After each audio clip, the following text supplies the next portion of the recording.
بسم الله الرحمن الرحیم. قدرمنو کتونکو سمر افریدی یم. امید دی چې ټول به روغ جوړ وئ او د خپل ژوند نه به خوندونه او مزې اخلئ. یو ځل بیا راسره مشر وحید ګل واحد صاحب هم موجود دی او کیس افریدی هم راسره موجود دی. غواړو چې تېره ورځ وحید ګل صاحب کوم غزل ویلی و د عبید دیار په ځمکه لیکلی شوی و چې د هغې وضاحت هم وکړي وحید ګل صاحب او نوی غزل هم ترېنه واورو. نو غزل به هم تاسو اورئ او وحید ګل صاحب د تېرې ورځې د غزل چې کوم د عبید دیار غزل و د هغې په هکله هم څو خبرې کوي. وحید ګل صاحب څنګه یې؟ ښه صحت ښه دی؟ شکر الحمدلله. سلام ټولو مینوالو ته. دا خو اول خبره دا کوم چې د عبید دیار صاحب په کلام باندې چې دی هغه د ځمکې کوم هغه چې دی د وجود په باندې ما دا لیک کړی و، ما پیچ کړی و، د دغې وجې نه مې کړی و.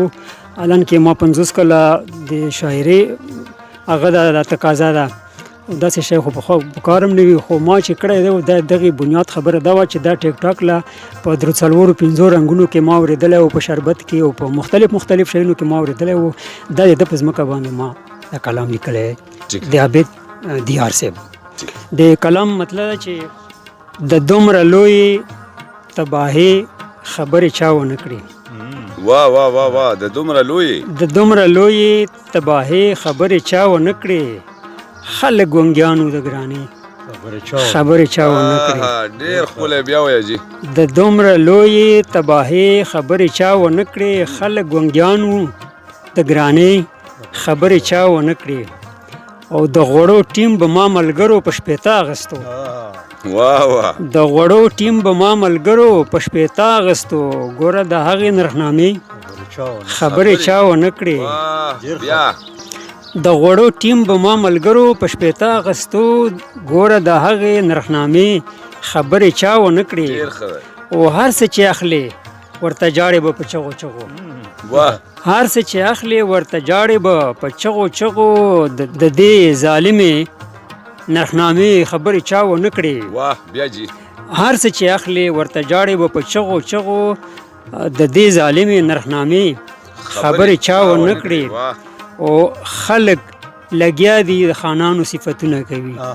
واه. خلک لګیا دي د خانانو صفتونه کوي، زمونږ د ډېرې غریبۍ خبرې چا ونه کړې. خلک لګیا دي د خانانو صفتونه کوي، زمونږ د ډېرې غریبۍ خبرې چا ونه کړې.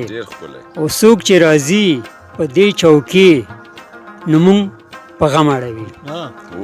څوک چې راځي په دې چوکۍ نو مونږ په غم اړوي، مونږ ته یو څو د خوشحالۍ خبرې چا ونه کړې. څوک چې راځي په دې چوکۍ نو مونږ په غم اړوي، مونږ ته یو څو د خوشحالۍ خبرې چا ونه کړې. او خلک سپوږمۍ ته په چکرو باندې ځي او راځي. خلک سپوږمۍ ته په چکرو باندې ځي او راځي، دلته د کام د ترکې خبرې چا ونه کړې.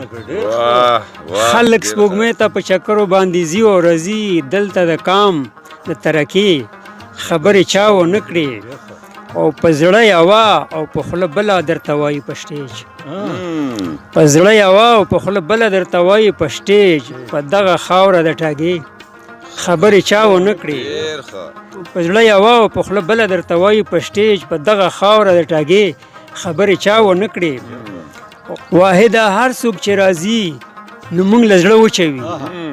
واحده هر څوک چې راځي نو مونږ له زړه وچوي، مونږ ته د لویې حوصلې خبرې چا ونه کړې.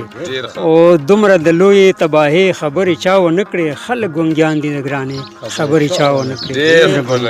ډېر مزېدار.